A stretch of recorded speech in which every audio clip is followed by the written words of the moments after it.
Donc, comment surmonter les jugements et la honte quand on est une mère célibataire dans une société qui nous met trop de pression et qui nous juge? Je vais vous donner quelques conseils qui seront basés sur ma propre expérience, mais aussi sur l'expérience de beaucoup de femmes, voilà, mères célibataires que j'ai vues graviter autour de moi. Bonjour à toutes et à tous, bienvenue à vous sur ma chaîne YouTube. Je suis Marius Baïkoro, je suis maman et je suis aussi accompagnatrice en parentalité. Le premier conseil que je vais vous donner pour faire face à tous ces jugements de la société là, c'est d'arriver à vous pardonner. Vous savez, peu importe les circonstances multiples qui ont emmené de nombreuses femmes à devenir mères célibataires, il y a en général un sentiment particulier que nous avons toutes ressenti, c'est celui de la culpabilité.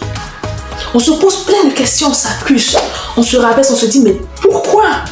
Je me rappelle encore qu'au début de ma grossesse, je m'en voulais vraiment d'avoir fait un tel mauvais choix d'homme. Surtout que tous les voyants étaient rouges et que je savais que ce n'était pas la bonne personne pour moi. Mais bon, j'y étais allée. Je m'en voulais réellement. Je n'en dormais plus. Je m'en voulais d'imposer ce mauvais choix de géniteur à mon futur enfant. Vous savez, la culpabilité est mauvaise conseillère. Elle vous ronge de l'intérieur. Donc, débarrassez-vous d'elle, s'il vous plaît. Ce qui est fait est fait. Et c'est le passé. Le futur est devant vous. Et il sera radieux. Vous ne pouvez pas changer le passé. Par contre, le futur, vous pouvez le changer. De toutes les façons, que vous vous culpabilisez ou pas, votre situation ne va pas changer. Elle ne va pas non plus s'améliorer. Ok? Donc, laissez tomber la culpabilité et puis avancez. C'est ça qui est le plus important. Le deuxième conseil que je vais vous donner, c'est d'être vraiment reconnaissante. Je me rappelle encore qu'un jour, alors que j'étais devant le gynécologue, qui me parlait de cycle menstruel et tout, j'ai commencé un peu à me culpabiliser, à m'en vouloir de ne pas avoir assez fait attention à mon cycle menstruel. Parce que je pense que ça m'aurait vraiment empêché de tomber enceinte si j'y avais vraiment fait attention. Et vous savez ce qu'il m'a répondu, après m'avoir écouté longuement? Il m'a dit, toi au moins, tu as la chance de tomber enceinte, d'avoir un enfant. Et puis tu te plains comme si c'était la fin du monde. Est-ce que tu sais combien de femmes je reçois par jour, par semaine, par mois, par année dans mon cabinet qui viennent pleurer parce qu'elles n'arrivent pas à avoir des enfants? Des femmes de toutes les couches sociales. Des femmes qui sont mariées, des femmes qui sont célibataires. Donc quand il a fini de me dire ça, je me suis dit au diable les regrets.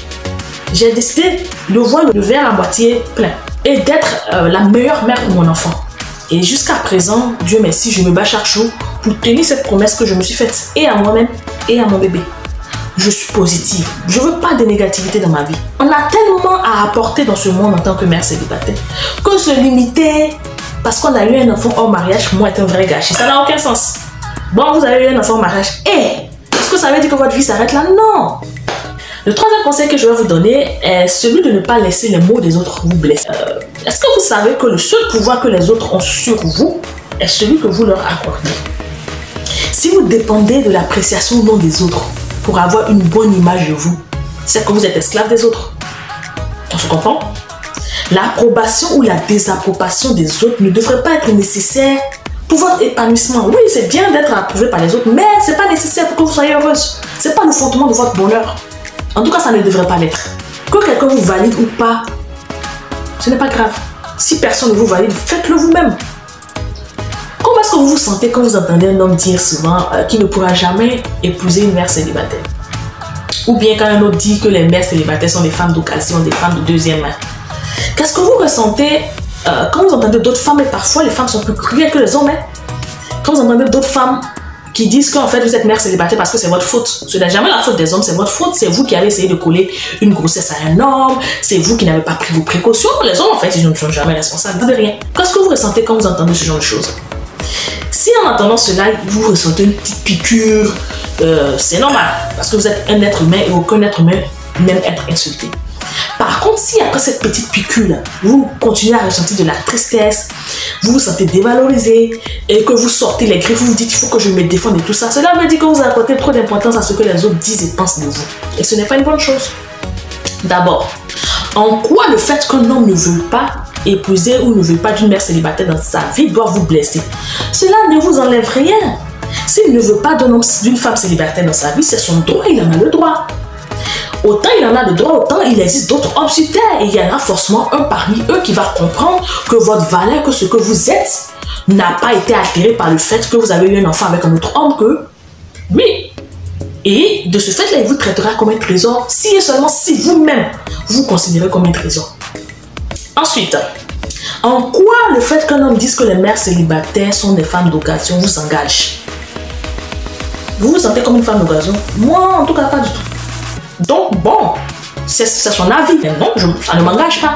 Donc, au lieu de se sentir rasé par ce genre de pique sans queue ni tête là, demandez-vous si vous-même vous voudriez d'un homme qui se permet d'insulter et de rabaisser les femmes.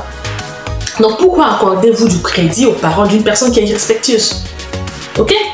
Enfin, il faudra comprendre que la plupart des gens qui critiquent ou qui rabaissent les autres le font pour se donner de la contenance, car eux-mêmes n'ont pas confiance en leurs valeurs.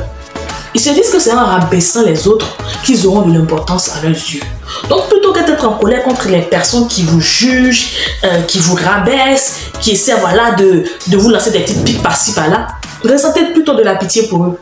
Parce que si ces personnes étaient vraiment heureuses là, elles ne perdraient même pas du temps à venir vous rabaisser vous pour se sentir elles mieux. Des gens qui vous jugent même sans connaître votre histoire. Et puis vous, ça vous fait mal. Pourquoi? Elles peuvent juger, c'est leur problème. Le dernier conseil que je vais vous donner, c'est, en tout cas pour moi le plus important, c'est ce qui m'a sauvé. J'ai compris que ma valeur vient de ce que Dieu dit de moi. Comme je vous ai dit, toute cette confiance que je dégage ne vient pas de moi, mais de celui sur qui je m'appuie. Celui au travers de qui je le vois. Mon ancre, mon rocher, mon étendard, mon phare, c'est Dieu. Attention, je suis disciple de Christ et j'en suis fier. Mais en vous parlant de cela, je ne vous demande pas, je ne vous oblige pas à devenir chrétien.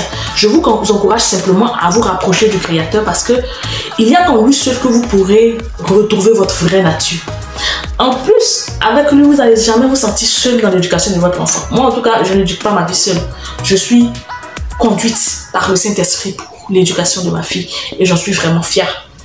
Voilà, j'ai bien aimé en tout cas vous partager tout cela. J'espère que vous aussi vous avez aimé m'écouter ou vous avez aimé avoir des conseils de ma part.